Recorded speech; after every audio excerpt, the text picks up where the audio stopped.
What are some of the main features of Buddhism's relationships to other traditions?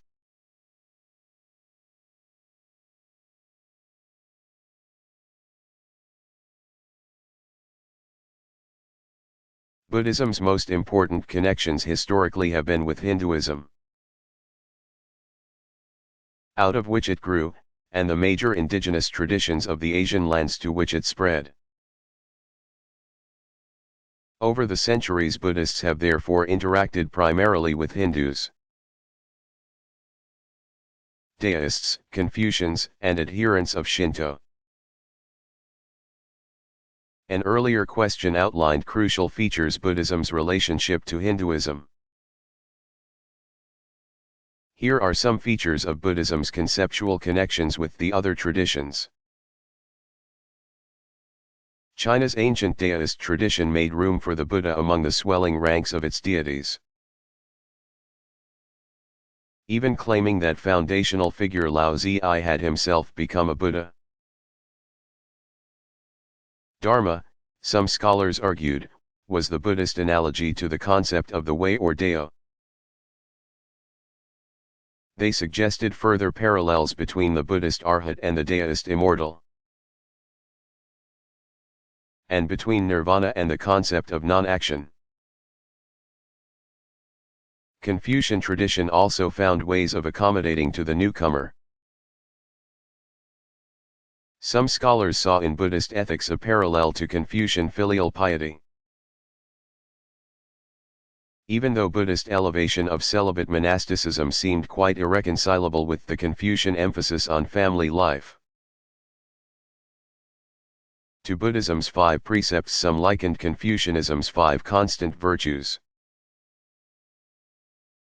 When Buddhist missionaries brought the new teaching to Japan,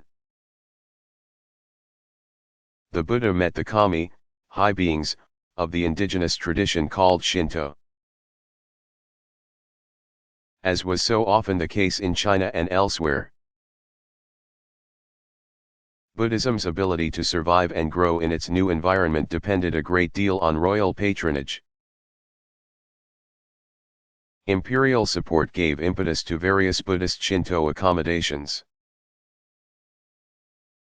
Shinto's sun goddess, Amaterasu, became a counterpart to the Buddha of infinite light, Vairochana.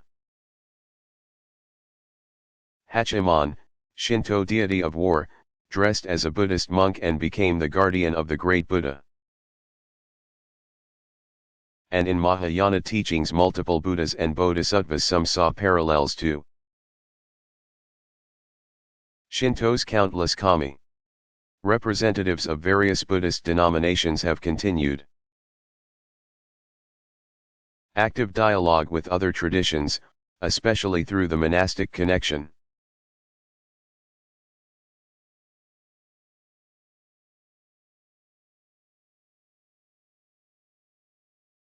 Why do Jews, Christians, and Muslims all claim the same Holy Land?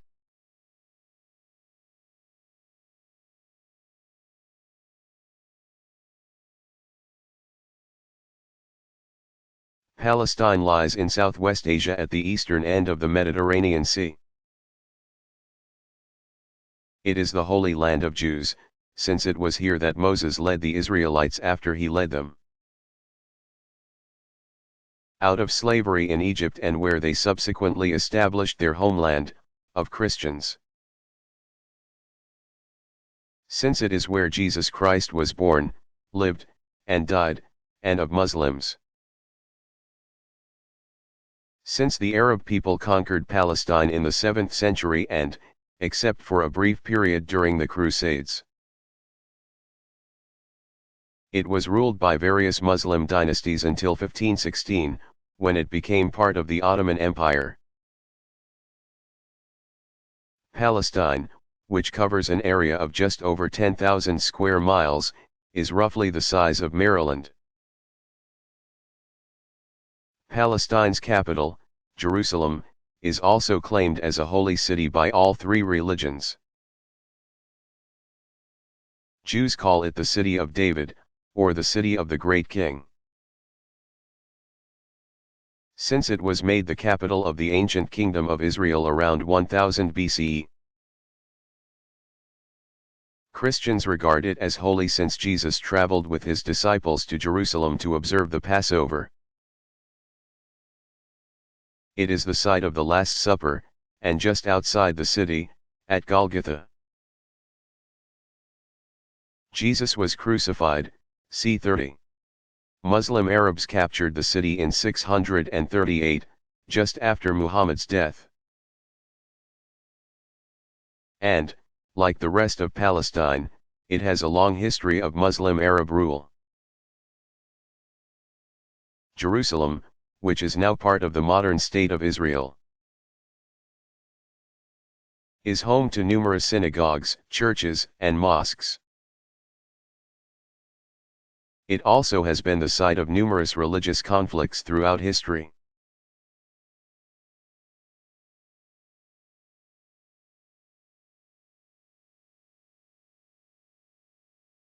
Are there deist hierarchical structures?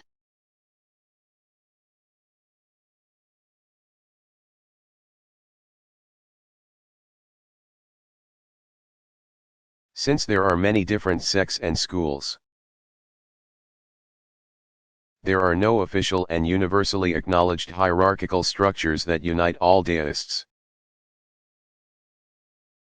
But there are de facto hierarchies, both religious, within individual deist organizations, and social, based on a broader kind of class consciousness. For example, in the Celestial Masters School, the living Heavenly Master functions as a sort of archbishop, overseeing the running of the school's temples in the region. Within the administration of the school, ranks are named after those of the imperial bureaucracy, such as libationer, recorder, and director of ceremonies. The Celestial Masters School has retained much of its ancient hierarchical structure today.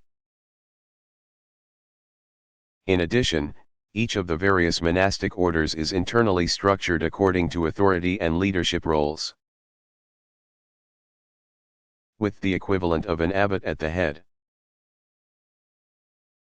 Hierarchical structures have also been very much a part of the several short-lived attempts to create theocratic states, but their claims to authority were naturally limited. Within their everyday lives, most deists would likely be aware only of the functional hierarchy inherent in the more elaborate ritual celebrations. There, a high priest presides, while subordinate priests perform much of the ceremonial action and musical accompaniment. Other non-ordained assistants busy themselves with the overall mechanics of the ritual, keeping the action moving by making sure necessary supplies are plentiful and other practical matters are in order.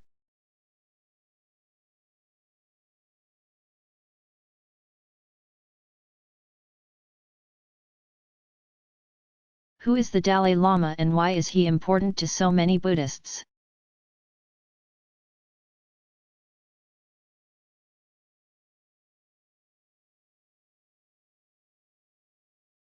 The man known the world over as the Dalai Lama is the 14th in a series of sacred figures believed to be reincarnations of the Bodhisattva Avalokiteshvara as well as of the preceding Dalai Lama. The original Dalai Lama was head of the Gelugpa order on whom a Mongol leader bestowed the title, which means teacher of ocean-wide wisdom. In 1578, Tenzin Gyatso is the current Dalai Lama and a monk of the Tibetan Gelugpa order. When the 13th Dalai Lama died, in 1933, officials of the order began investigations in search of his successor. They found 3 likely candidates, baby boys who manifested certain special signs. They chose Tenzin, born in 1935. And in 1940 brought him to the Potala Palace in Lhasa to begin his monastic life. His extensive training included studies in philosophy and the arcane scriptures of the Vajrayana tradition, as well as meditative disciplines. He learned the difficult skill of Tibetan ritual chanting. With its strikingly deep pitch and haunting overtones. Outsiders often find it difficult to understand why the monks would take a baby away from his family to sequester him for a life of spiritual discipline. Tibetans see it all as part of a much larger picture. A family could scarcely hope for a greater blessing. But the Dalai Lama's traditional role in Tibetan history has not always found him enjoying the serenity of monastic meditation. Dalai Lamas have traditionally been important political leaders in Tibet. When the Chinese invaded Tibet in 1950, they put increasing pressure on the Dalai Lama. He went into exile in India in 1959. From his headquarters in Dharamsala. His Holiness has continued to represent the cause of the oppressed Tibetan people. He has written several books that explain beautifully the genuinely open and universally tolerant teaching he espouses.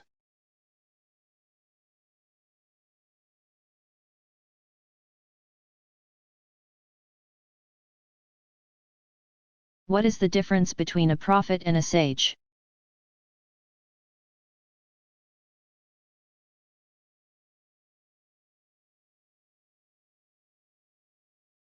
Biblical prophets and sages arose from similar backgrounds and cultural circumstances, but had different ways of describing the relationship of the human and the divine. First, their overall purpose, call it strategy if you like, differed in several ways or strategy. Prophets spoke for God, focused on divine justice, and were motivated by the divine word and by a conviction of God's presence. Sages spoke for humankind, addressed human reason, and were moved by social conscience. The prophet's rhetoric was fiery and animated, idealistic, and meant to engage people's emotions, while that of the sages was cool and dispassionate, practical, and aimed at persuading listeners by the strength of the argument. Finally, prophets and sages directed their messages at different publics. Prophets struggled urgently to make God known to the rich and powerful, in the hope that they would modify their ways of ruling others.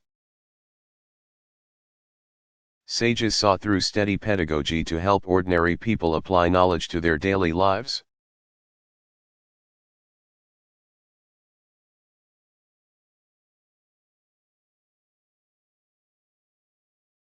Who were the Pharisees?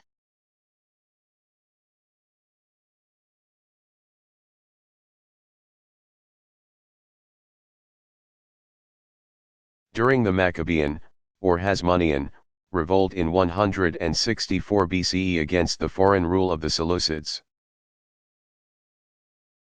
a fascinating sect or school of thought called the Pharisees began to emerge from obscurity. They were called Perushim, separatists, seceders, heretics, in Hebrew. But that may originally have been a pejorative term coined by their opponents, the Sadducees.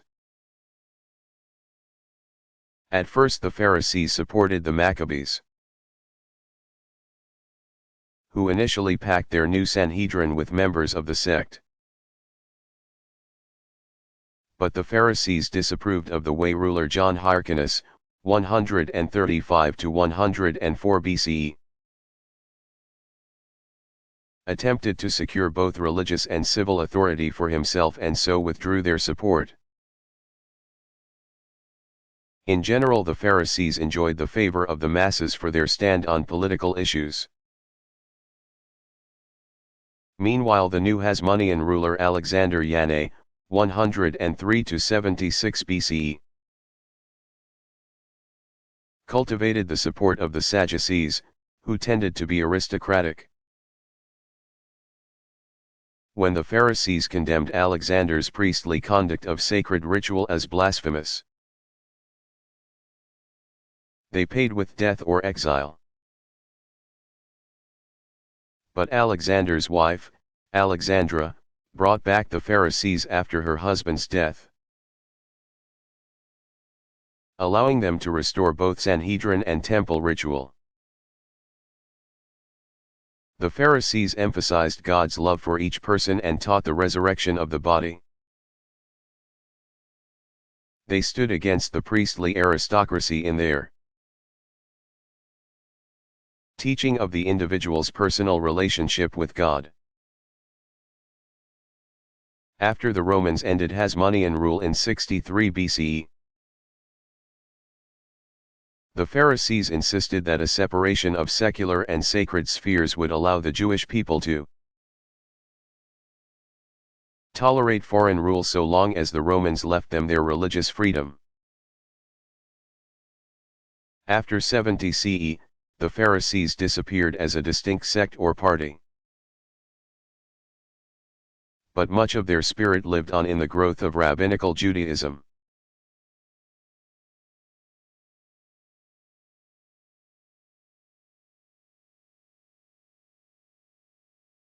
How are Confucian or CIT leaders chosen and given authority?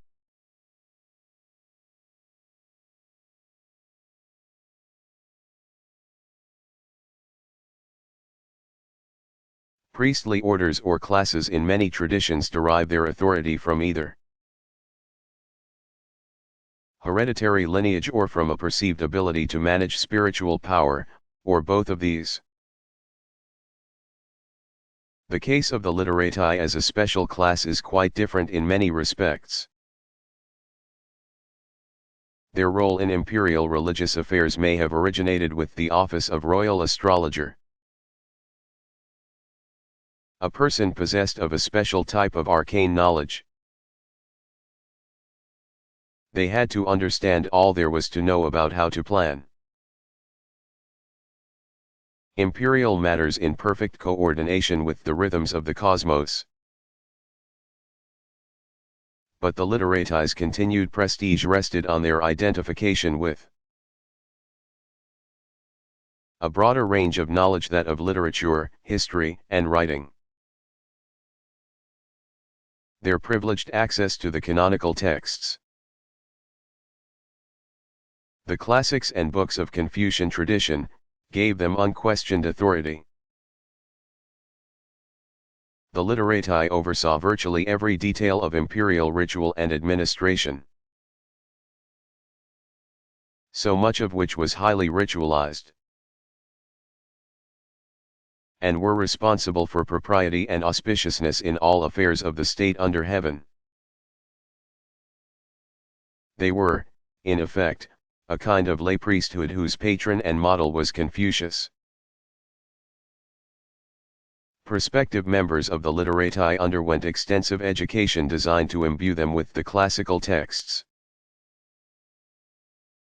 an exquisite sensitivity to the nuances of ritual, and an appreciation of the social and political implications of the relationships implied in the great rituals. Literati achieved their various ranks within the hierarchical structure on the basis of their achievement in the imperial examinations. From about the 7th century CE on, an elaborate system of examinations could give access to any of 3 degrees or ranks, each requiring as many as 10 different kinds of examination. The Board of Rites oversaw the examinations, and the Board of Civil Office made the final appointments. An important feature of this system was that, at least in theory, it bestowed authority on the basis of personal achievement rather than heredity or social status. The higher the rank of a local government's main official, the greater the prestige of its ancestral temple.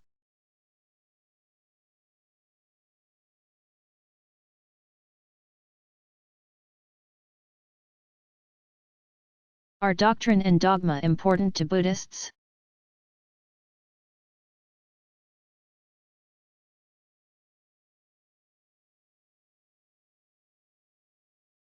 The Buddha emphasized that all religious and ethical teaching, dharma, is like a raft. You use a raft to get across a body of water. Once on the far shore, you would hardly choose to strap the raft to your back and trudge on under its bulky burden. Doctrine is a tool, a temporary convenience, and not an end in itself.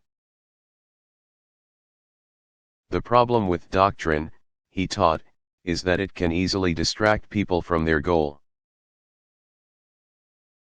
Those who ask too many questions in search of doctrinal clarity and certainty are like a person who has been shot with an arrow. Friends approach to remove the arrow, but the wounded person waves them off. Not until he knows who shot the arrow and what he looked like, of what kind of wood it was made, and what kind of bird provided the feathers, will he submit to having the arrow removed. Such speculation is simply a waste of time. Pay attention to the matter at hand, Buddha counseled. Not long after the teacher's death, followers of his Dharma nevertheless developed many elaborate doctrinal frameworks with which to interpret the Buddha's teaching. Each of the various denominations has its preferred scripture and its own theoretical perspective. And some have emphasized correct belief as a criterion of membership. But no major Buddhist school has defined a large body of doctrine in the form of dogmatic pronouncements that require the explicit assent of all members. Buddhists often use the Sanskrit term sasana in reference to the whole package of belief and practice that the Buddha taught as a way of life.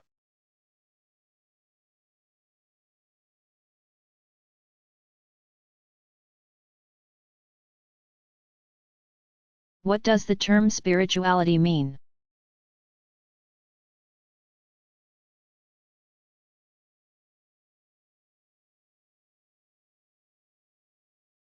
Spirituality is the experiential dimension of a religious tradition. Theologies and creeds communicate the content of a tradition, myths and rituals describe how believers should externalize those beliefs in action. Religious ethics suggest norms by which to evaluate one's behavior. Spirituality presupposes all that and goes deeper. Spirituality is about what all those things have to do with the relationship between a believer, both as an individual and as a member of a community of faith, and the source and final goal of human existence. Every tradition offers help in understanding how that central relationship unfolds through one's entire life. In many traditions, the various types of personalities and powers are an integral part of spirituality. But beyond these personalities and powers, religious persons express their spiritualities in a wide range of manifestations. From literature to architecture, from the minutest details of ritual to the largest institutions and structures of authority.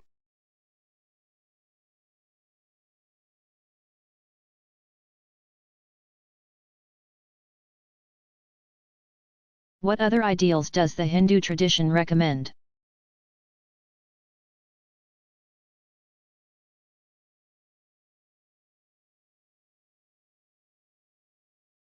A classical formulation of the ideal life cycle is called the 4 stages of life. It applies almost exclusively to males, but the implications for women are fairly clear.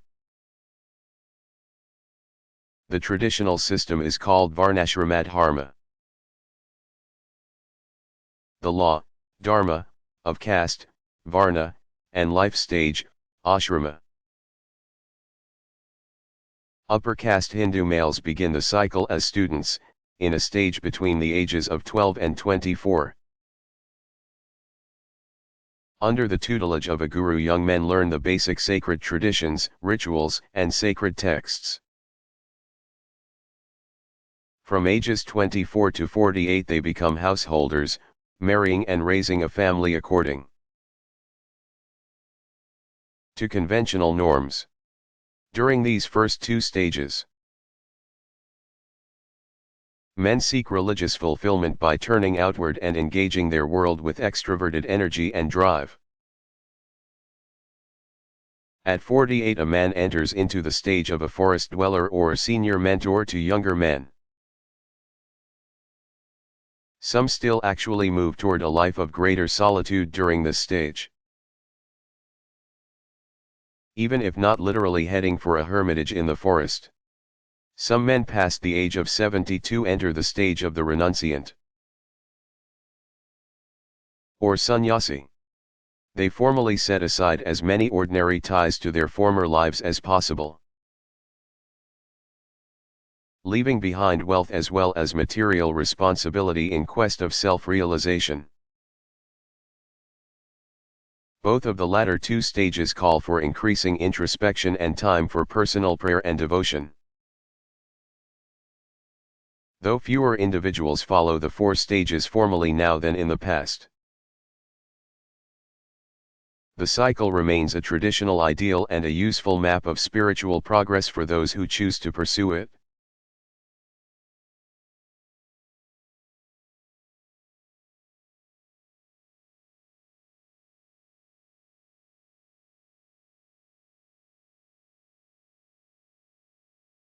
What are devils and demons? Are they all called Satan?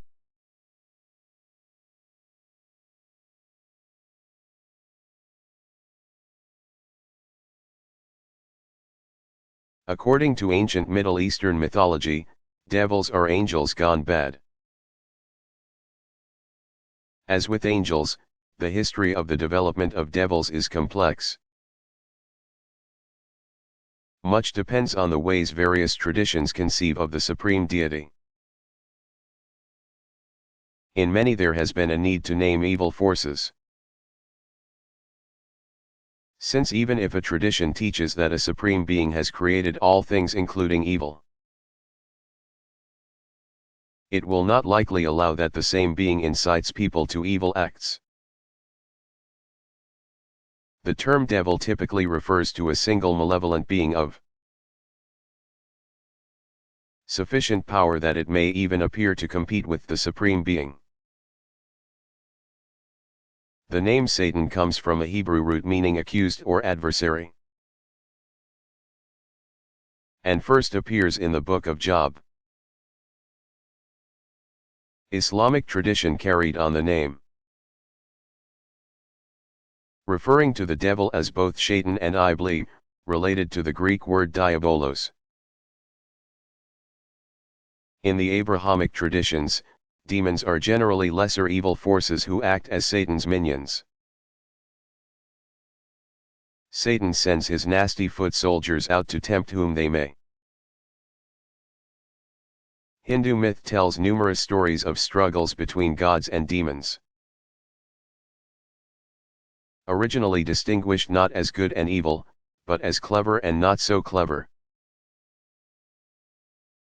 Eventually the demons came to acquire the characteristics of malevolence and ability to deceive. Countless demonic forces inhabit Buddhist hells. They are capable of assuming virtually any human or animal form and often appear in folk tales.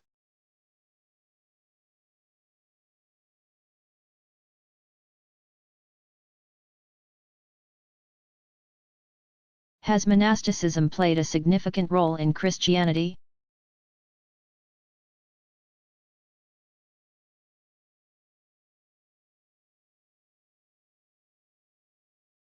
Since about the 3rd century, small numbers of Christian men and women have sought ways of dedicating themselves entirely to an intensified spiritual quest. At first, that quest typically took the form of a highly ascetic withdrawal from society. One of the earliest, and eventually most influential, of these hermits was Saint Anthony of Egypt. c. 250 to 350. Early in the 4th century he decided to organize a community of fellow hermits. Later monastic founders also developed rules of common life. Pachomius, c. 290 to 346. Also of Egypt, is known as the true founder of communal or Cenobitic monasticism. During his lifetime, there were 9 male and 2 female monasteries. Other important developments were the work of Benedict of Nursia, c. 480 to 550, whose rule became the basis of the worldwide order called the Benedictines, now including a number of women's orders as well as monks. Benedict himself was not an ordained priest. Although nowadays the majority of Benedictine monks study for the priesthood. Other important monastic orders have been founded since, especially in medieval times. Major orders are the Franciscans, founded by Francis of Assisi, 1181 to 1226. With various sub-branches, and the Dominicans, founded by Dominic, 1170 to 1221. They are known as mendicant orders, since they were historically dependent on alms for monetary support. The Church of England also still sponsors several small monastic orders, such as the monks of St. John the Divine, and distinctive monastic communities, such as the Order of St. Basil the Great, continue to make important contributions to several of the Eastern churches.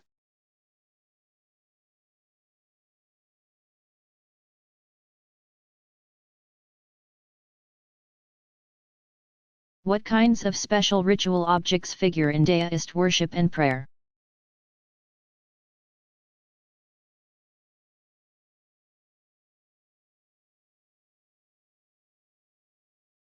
Specific lists of objects vary somewhat among the different schools and sects.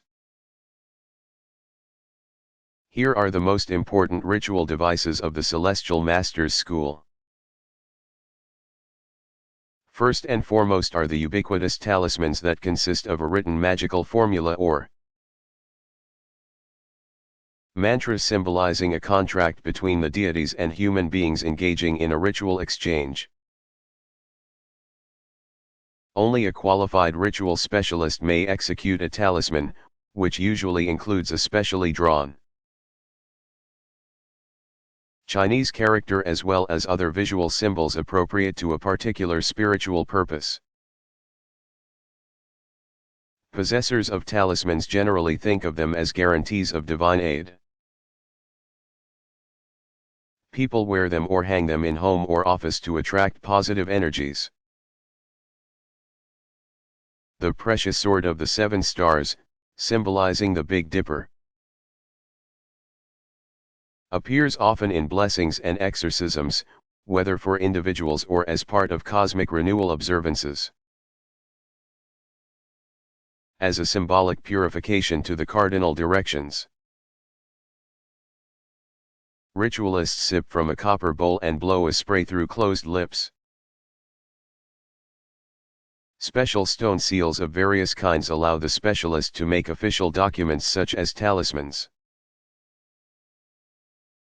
Priests hold a stiff tablet, as if reading from a book. In exorcism rituals, black hats use the sword along with handbells,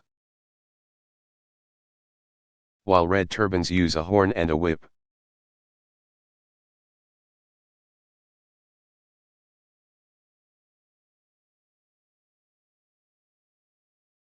Is salvation an important concept for deists?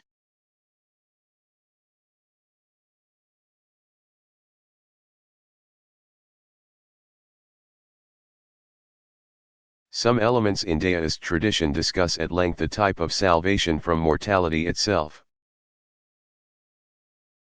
That is quite different from the kind of salvation Muslims and Christians look forward to. Something closer to salvation in spite of mortality. For deists, the most spiritually accomplished individuals are capable of so purifying themselves that they can actually live on eternally in the paradise of immortals. They might appear to die and be buried, but only because they allowed that to happen as a concession to widespread belief and socially acceptable convention.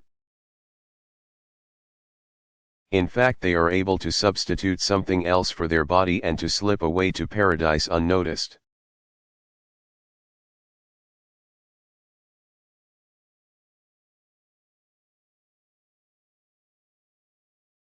Is divination important to deists and practitioners of CCT?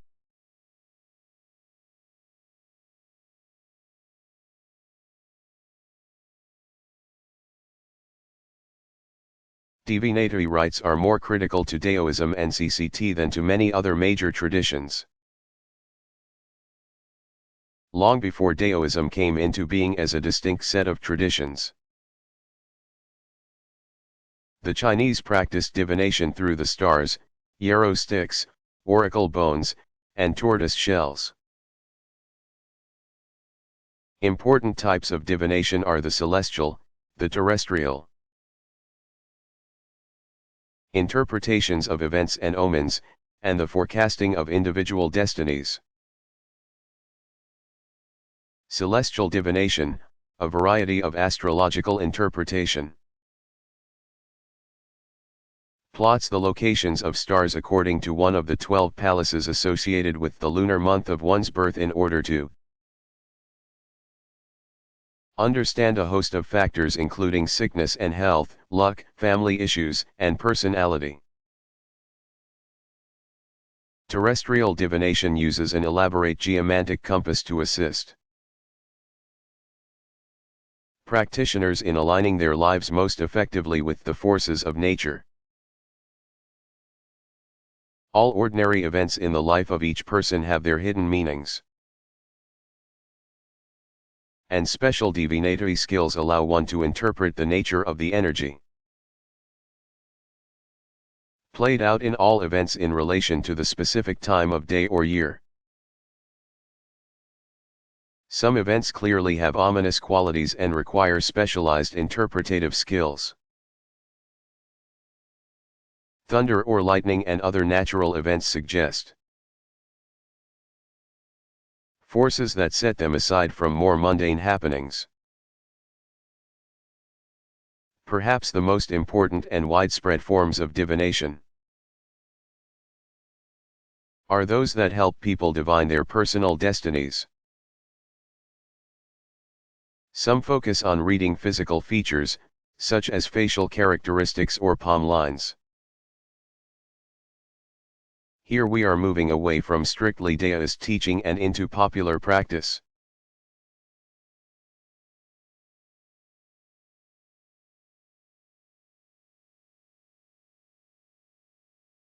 Why was Mahatma Gandhi an important Hindu?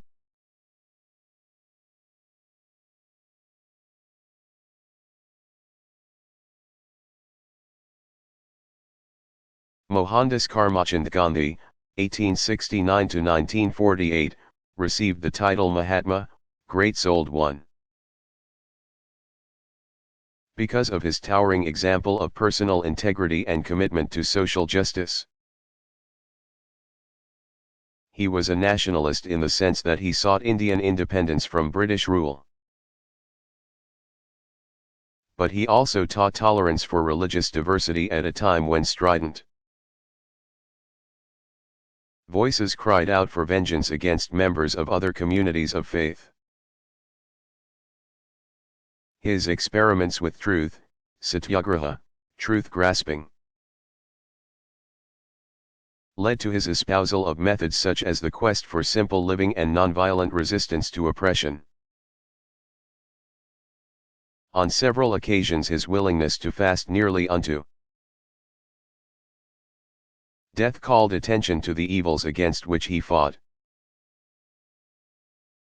Gandhi spoke out often on behalf of the socially marginalized. The untouchables, the Lord's children he called them, and women. Human dignity and equality were the goals he pursued within the context of a vibrant religious faith. Gandhi's great-souled inclusiveness improved the lives of millions and eventually cost him his own. A militant Hindu, convinced that Gandhi was conceding far too much to the nation's Muslims, shot him on January 30, 1948.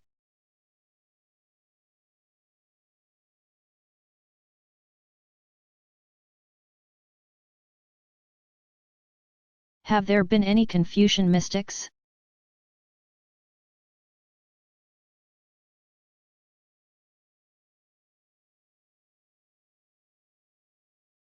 Scholars of the history of religion rarely describe the Confucian tradition as a wellspring of mystical spirituality. But several important figures, particularly among the Neo-Confucians, spoke a language reminiscent of some of the great monistic mystics of other traditions. Zhu Xi, a leading light in the Neo-Confucian school of principle, saw in the practice of meditation a way of becoming one with cosmic harmony. One could draw instructive parallels between traditional descriptions of this type of meditation and of certain qualities of the sage, and characteristics of nature mystics in other traditions. In Zhu Xi's view, silent sitting promised the realistic possibility of experiencing unity with all things and all people. Wang Yangming, a later exponent of the Neo-Confucian school of mind, spoke of realizing one's true self in a meditative quest for enlightenment. He identified cosmic principle, Li, with the mind, so that discovery of the true self meant discovering the ultimate reality.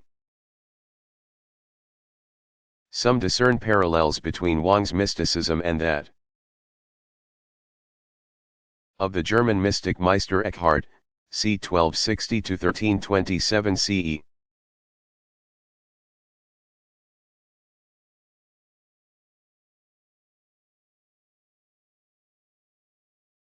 Are there mythic elements in Jewish tradition?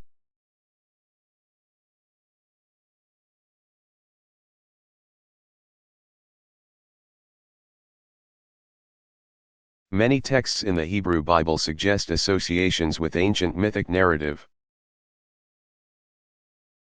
Not so much in what they discuss as in the way they express it.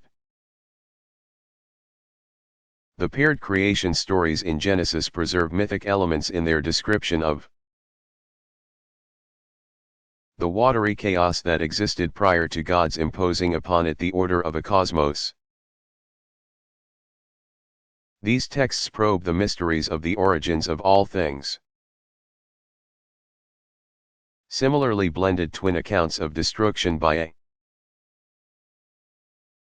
universal flood in Genesis also hint at mythic underpinnings. The Book of Job's grand panorama of the divine work uses analogous imagery and conveys an unmistakable note of majesty and splendor. At the other end of the timeline of creation are the apocalyptic texts, in books such as Ezekiel and Daniel, for example, that describe the inevitable cataclysmic events that will herald the completion of history.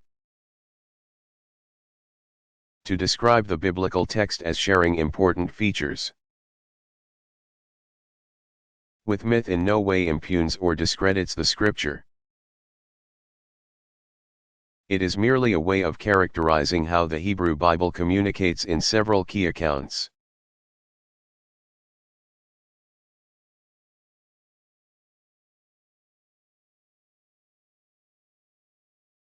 How does the agricultural cycle affect Shinto-related ritual celebrations?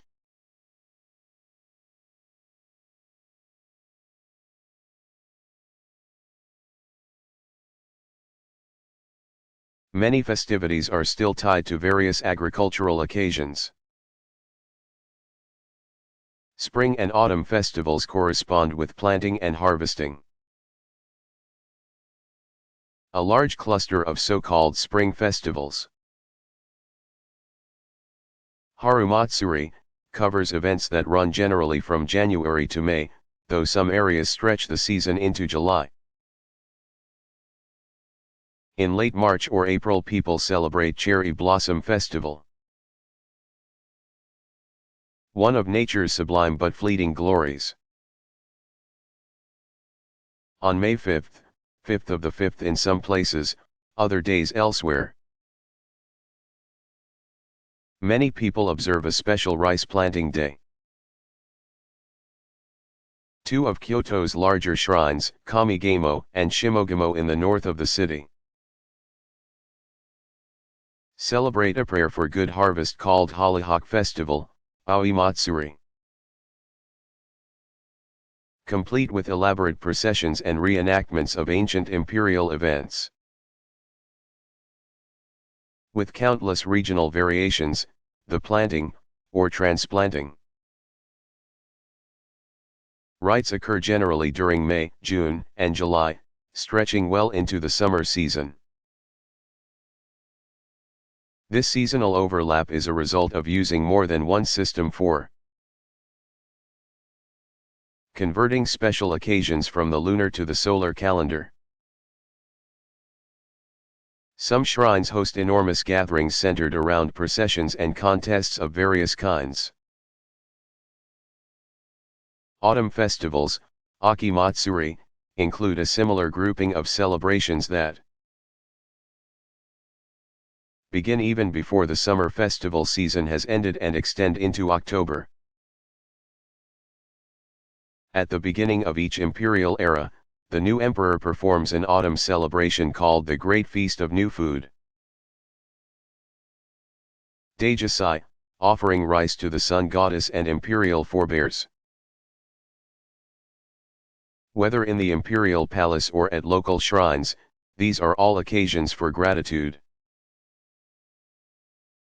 to the kami for bountiful harvest. Between planting and harvest are a host of generally smaller summer festivals. Natsumatsuri, during which people pray for a healthy crop. Some shrines, however, still host major celebrations during July, August, and September.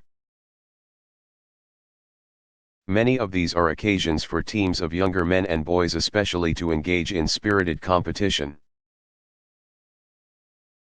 vying to get their mikoshi along the procession route faster and arrive at the shrine first. Winter festivals, Fuyu no Matsuri, revolve largely around preparations for the end of the year and New Year's celebrations, Shogesu. Calculated on the solar calendar, the winter solstice heralds the new year. So many people begin them with ceremonial cleaning and wrap up the old year by laying old sewing needles to rest at a local shrine. Honor for all things that contribute to human civilization, not for human beings alone that have come to the end of their lives, is essential. 7 days during a period called the Great Cold, Dakin. Generally between January 6th and 21st, retain some of their ancient associations. People gather at shrines to enjoy the return of the sun in lengthening days that portend spring, and to pray for good fortune in general.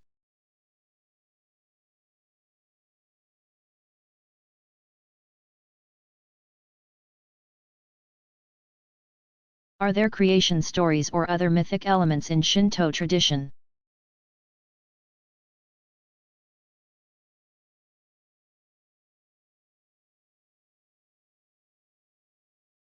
Two of the earliest of Shinto's foundational documents recount the story of the divine origins of Japan and its people. In variant accounts, the Kojiki and Nihonshoki tell of how Japan came into existence. But the myth is not so much a narrative of creation as it is of Japan's unique sacred history. The basic myth goes like this: in the beginning, heaven and earth were as one, positive and negative unseparated. In a primal egg-like mass dwelt the principles of all life. Eventually the purer, lighter element rose and became heaven, while the heavier descended to form earth. A reed shoot grew between earth and heaven and became the one who established the eternal land. After some eons, two kami formed by spontaneous generation.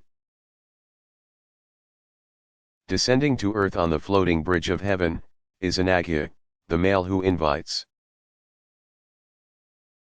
And Izanami, the female who invites, came into the world. In an image of sexual procreation, Izanagi stirred the ocean depths with his spear and created the first lands. On the 8 Japanese islands, the union of the male and female produced the mountains and rivers, and 35 other kami. Last to be born was fire. The kami of heat, who burned his mother fatally during his birth. Izanagi slew fire with his sword, creating numerous additional kami in the process. The female fled to the underworld, the land of darkness. Desperate to prevent her husband from seeing her corrupted state. When the male followed and lit a fire so that he could see, she chased him out and blocked the entry to the underworld. Returning to the surface, the male immediately purified himself ritually, ridding himself of the underworld's pollution. Corruption from his left eye formed the sun goddess Amaterasu, who rules the high plane of heavens.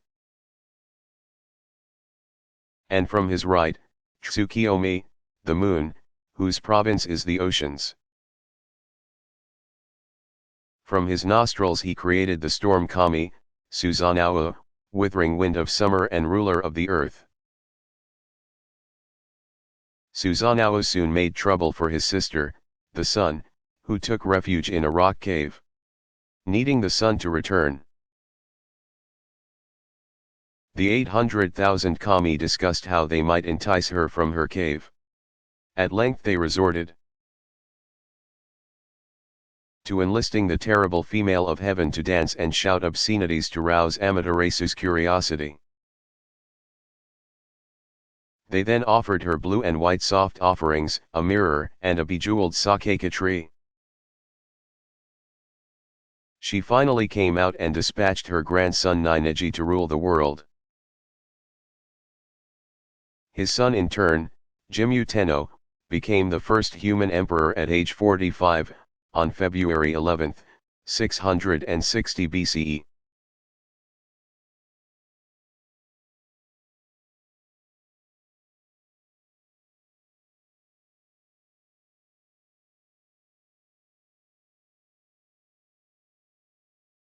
Have Muslims traditionally sent out missionaries to convert others?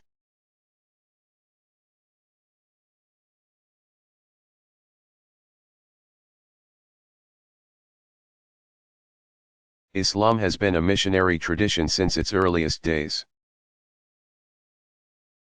Muhammad's preaching eventually gathered a community of Meccans, which in turn grew dramatically after migrating to Medina in the Hijrah. Muslims believe in spreading the word whenever possible. Proselytizing is called inviting, dwa, pronounced dawa, others to join the community of Islam. Many regard it as a basic religious duty, second only to their fulfillment of the 5 pillars. Despite perceptions to the contrary, Islam has spread far more often through peaceful means than through the sword. Among the earliest dedicated missionaries were Sufis who traveled with Muslim merchants along the trade routes to establish communities all over Asia and Africa. Some larger mission-oriented organizations have developed and moved into new territory with local or governmental sponsorship in a home country. But Muslim missionary societies are generally fewer and smaller than their Christian counterparts.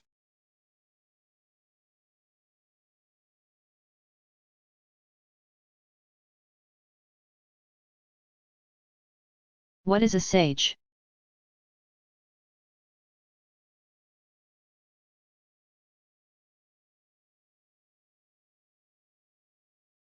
Some religious figures are celebrated for their function as living repositories of wisdom. Popular lore may occasionally attribute a wondrous deed to a sage,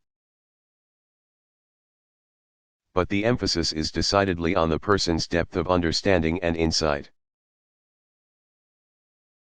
Sages are especially important in Jewish and Confucian tradition, for example. They are the people entrusted with preserving the ancient ways, not by mere rote, but also by injecting new meanings that allow adaptation to changing times. In some religious traditions, such as Islam and Hinduism, the religious scholar occupies a special place of honor. But these scholars function on a more practical level than the sages. And Confucian tradition even keeps the two categories more or less clearly separate.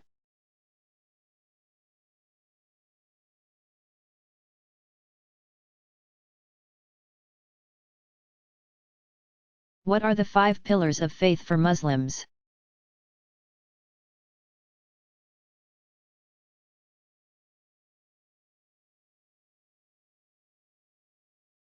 Muslims practice adherence to the 5 pillars of faith. 1. Profession of belief in Allah as the only God and Muhammad as his prophet. 2. Ritual prayer 5 times daily at dawn, at noon, in the afternoon, in the evening, and at nightfall. 3. Giving alms to the poor. 4. Fasting from dawn until dusk during the holy month of Ramadan. And 5. Making the pilgrimage, Hajj, to the holy city of Mecca at least once during their lifetime.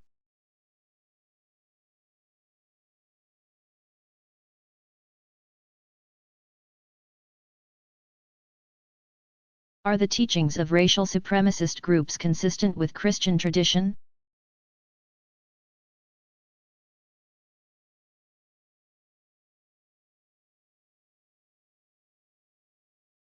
Members of a number of white supremacist groups, such as the Aryan Nations and the Ku Klux Klan, frequently display ostensibly Christian imagery and quote the Bible as part of their inflammatory racist rhetoric. Some of the leaders of these groups present themselves as ministers or leaders of small dissenting churches, providing haven for people disillusioned with American society and looking for religious justification for their views. Preachers and leaders of these groups often present their message as if it were biblically sanctioned, citing passages from both the Old and New Testament that might be interpreted as indicators of divine preference for one race over another.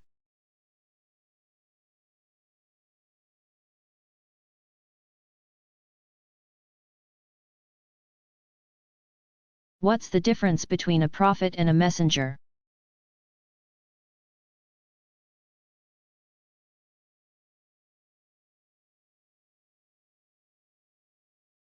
Central to Islamic tradition is the belief that God communicates ultimate truths through specially chosen persons called prophets. Without prophetic revelation, human beings would be forced to rely on intellect alone, and thus could not arrive at the knowledge necessary to attain their final purpose. Every prophet, Nabi, pronounced Nabi, passes along the divine word to a particular people and inevitably meets with tremendous resistance, at least initially. Some of these prophets receive the further designation of messenger or apostle. Rasul, pronounced Rasul, one who is sent. God sends but one messenger to a given people. Prophets specified as messengers include Noah, Lot, Ishmael, Moses, Shu'ab, Hud, Soleh, Jesus, and of course Muhammad. Prophets preach and warn their people, but messengers are also commissioned to lead a community of faith called an ummah. Post-Quranic tradition also teaches that messengers function as lawgivers, whereas the other prophets do not. In short, one might say that all messengers are prophets, but not all prophets are messengers.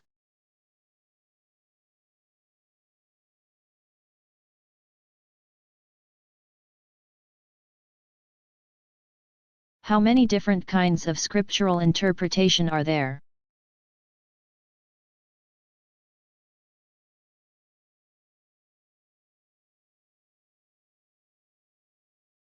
One of the most interesting and volatile areas in the study of religion involves the many ways the different religious traditions read their sacred texts. Virtually every tradition has developed a range of approaches, often applying several to the same text to bring out its various levels of meaning. Every credible interpreter starts from a basic hermeneutical principle. If you want to be true to the text, you must first know what kind of text it is.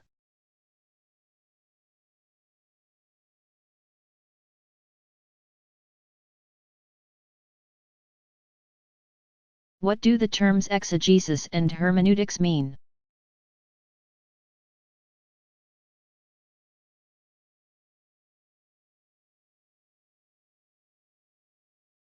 Exegesis is from a pair of Greek words meaning to draw out, ex equals out.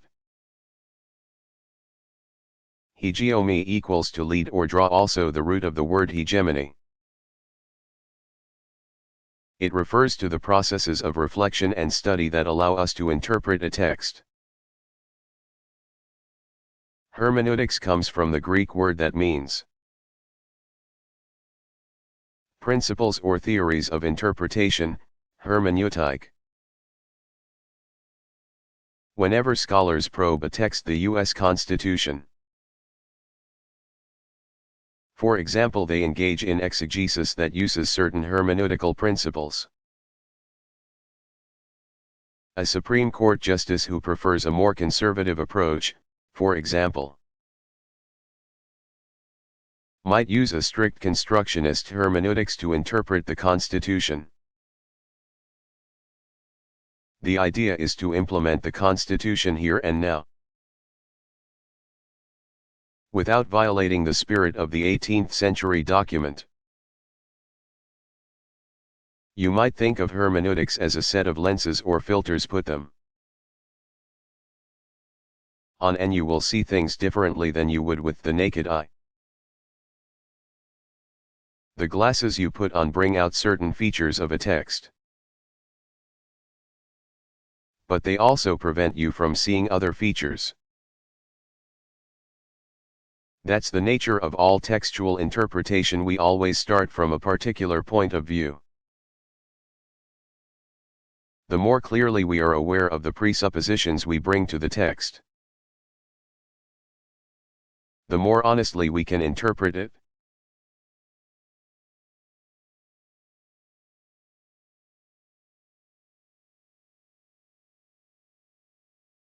Do Muslims believe in the devil?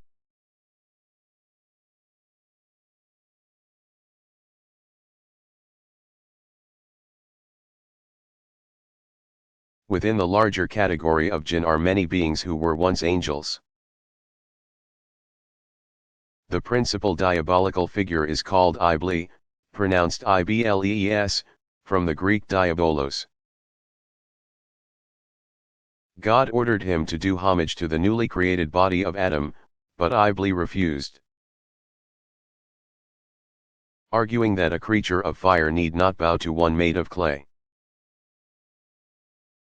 God banished Iblis from paradise and he became the personification of the choice for evil over good.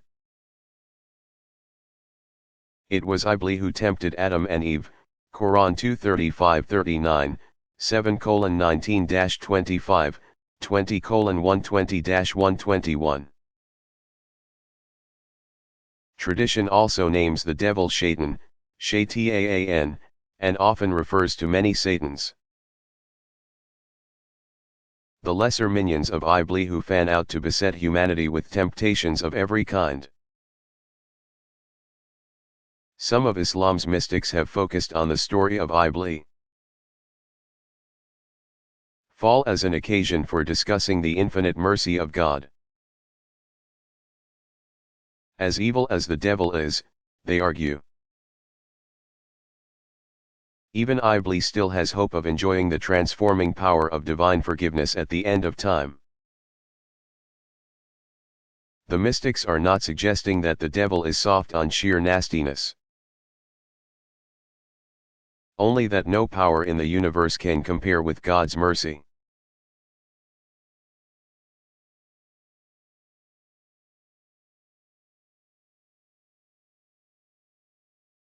What were the achievements of the prophet Moses?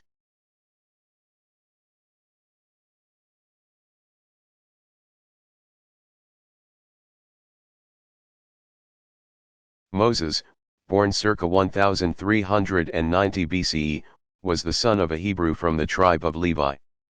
His mother was Jochebed. When Moses was just 3 months old, his mother set him adrift in a basket on the Nile to save him from the pharaonic decree that all Hebrew male babies were to be slaughtered in their infancy. A daughter of Pharaoh found the infant Moses and raised him in her household. As a foster son of Pharaoh's daughter, Moses would have been well educated in political, religious, and military affairs, and he would have been given important responsibilities in government upon reaching maturity. Although he could have enjoyed prosperity, power, and respect in his adopted Egypt, he chose instead to associate himself with his downtrodden people. regarded as a prophet by Judaism, Christianity, and Islam. Moses led the people of Israel out of slavery in Egypt and through their desert wanderings, delivered to them their law and liturgy which remain to this day, and helped them form their nation. He supervised the construction of the ark, a symbol of God's presence with Israel, and oversaw the construction of the tabernacle, a tent shrine that was the focal point of the nation's worship. The celebration of Passover was begun in commemoration of the night God spared the lives of the Jewish firstborn sons and slew only the sons of the Egyptians.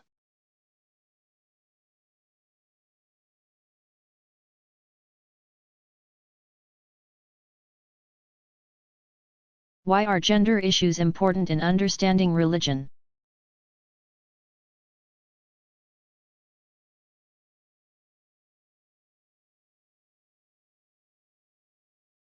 Gender roles are significant everywhere on planet Earth, both religiously and socially. A common pattern is that gender roles deeply rooted in local custom gradually acquire religious justification. With the added weight of sacred authority, social change becomes considerably more traumatic and threatening, especially in ostensibly male-dominated societies. Gender roles, both social and religious, have a great deal to do with the exercise of power. Religious rhetoric invariably canonizes the social status quo in the interest of greater stability, arguing that time-honored gender-based divisions of labor are divinely ordained. To tamper with the balance in quest of gender equality is to court disaster. Traditionalists argue, sweeping change is never easy, when it seems to imply major shifts in the exercise of religious authority, it can be excruciating. Dramatic realignments are afoot now all over the world, yielding slow improvements in the social standing of women and children. Those changes will inevitably manifest themselves in the social structures of religious communities everywhere. It is likely that 50 years hence scholars will be adding important new chapters to the history of religion. Chapters in which women's roles will be much more evident.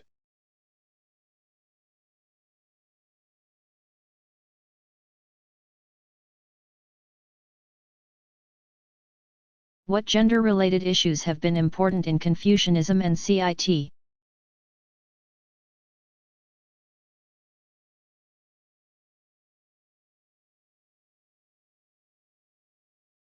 Confucian tradition emphasized social order, and that called for clearly delineated gender functions. Given the conviction that only a patriarchal structure could guarantee social order, what many people today call social equality was simply not included in the Confucian lexicon. Confucian teaching envisioned male-female relationships according to a political model. First and foremost among questions of gender are those relating to family structure and roles. But whether within the family or in society at large, women and younger people generally shared the expectation of dutiful obedience. Women remained in the home to serve the family, which sometimes brought as many as 4 generations together in one household. Widows were typically expected not to remarry. When a wife produced no son, a husband could marry one or more secondary wives in the hope of securing a male heir. A telling fact is that no women are numbered among the Great sages and scholars memorialized in Confucius temples. In the imperial household, there were sometimes several empresses and many royal concubines. An empress remained out of view for the most part, participating in a few affairs of state annually. Eunuchs looked after the harem, strictly organizing the lives of all women in the imperial household.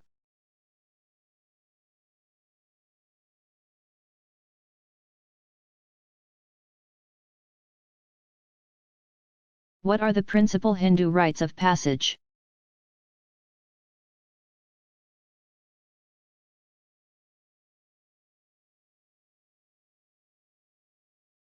Hindu tradition includes important samskaras, activators, or impressions, for the various ages of life. Specific samskaras are associated with birth, childhood, adulthood, and older age. Connected with birth are rituals sanctifying conception, prayers for a male child. The husband's expression of love by grooming his wife between the 4th and 7th months of pregnancy. And welcoming the newborn with blessings that include placing a little ghee and honey on the child's tongue. Childhood sacraments include conferral of a name anywhere from 11 to 41 days after birth. Making its first taste of solid food at around 6 months, piercing of the ears for gold earrings in either the first, 3rd, or 5th year, and shaving the head any time from day 31 to the 4th year of life. One childhood ritual deserves special notice. Initiation into religious studies is called upanayana, bringing near, in which the youngster. Girls were once included, but are generally not these days, is affiliated with a guru for formal tutelage in the Vedas. Another ritual marks the completion of formal studies. Celebrating an official end to childhood and entry into adulthood. Samskaras associated with adult life begin from puberty. The onset of menstruation and the shaving of a boy's beard. For the first time occasion special ceremonies in the home. When young adults are engaged, their families exchange gifts. Marriage ceremonies can be quite grand, including great processions in which the groom makes his entry on a white steed. Some Hindus still acknowledge the passage into older adulthood at about age 48. But more widely practiced still is the moment at which an older man puts ordinary social and family concerns behind him and becomes a renunciant or sannyasi. Last of all come the samskaras surrounding death, cremation, and mourning.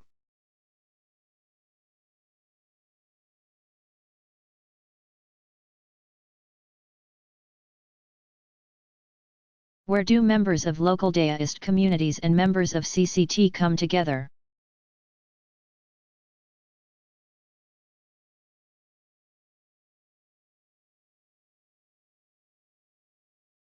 By far the most important Daoist and CCT gathering places are local temples and shrines, as well as the elaborate but temporary altars set up in open spaces for the larger religious ceremonies. Temples vary in size and wealth and, naturally, the smaller the temple the more likely it is to serve a purely ritual purpose and not to have room for other activities. Community temples at the center of towns and villages often serve as multi-purpose facilities.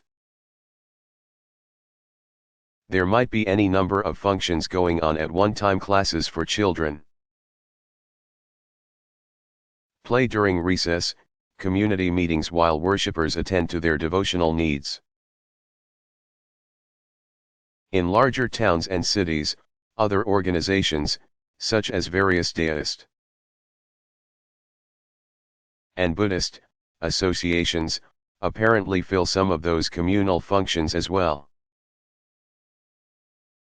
Most people still think of Daoist and CCT temples primarily as ritual facilities that also serve as centers of parish life.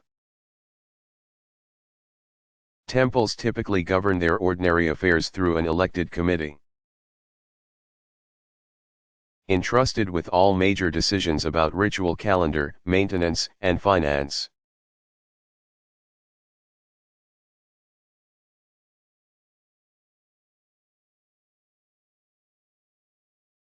What does speaking in tongues involve?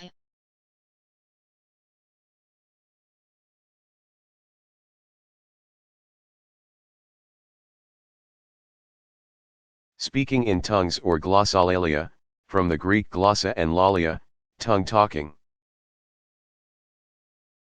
refers to the phenomenon of excited utterance apparently not identifiable as any known human language.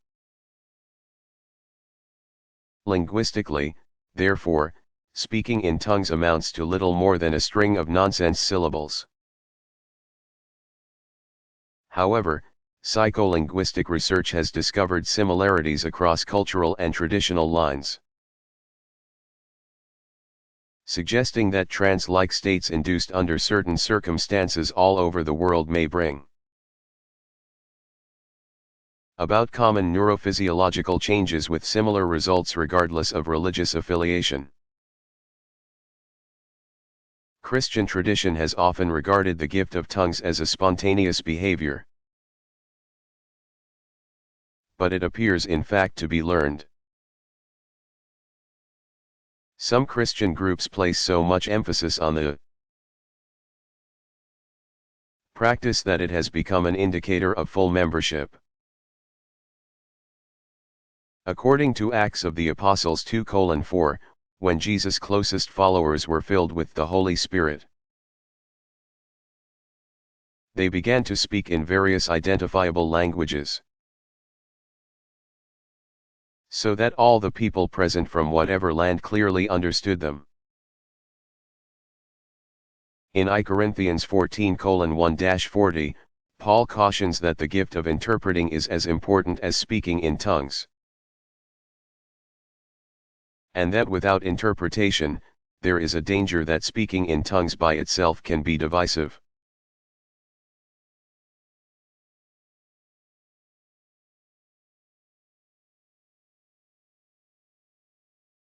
Do Hindus consider pilgrimage important?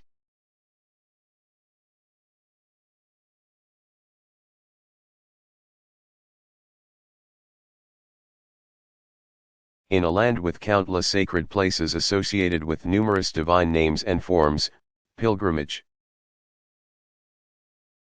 yatra, going out, remains an essential expression of religious devotion for all who can afford it. For those whose modest means prevent them from traveling distances, a pilgrimage to closer sites is always a possibility. In ancient times, Hindu pilgrimages may have been related to the increasing popularity of sites associated with sacred events in the life of the Buddha. Among the most important goals of pilgrimage are the sources and confluences of major rivers, with its many important temples of Shiva and Kali, as well as the bathing and cremation ghats that line its Ganges banks. Benares tops the list of pilgrimage cities. A 36-mile circuit around the city still attracts many travelers in search of blessing and forgiveness. Other important sites include those associated with events in the life of Krishna,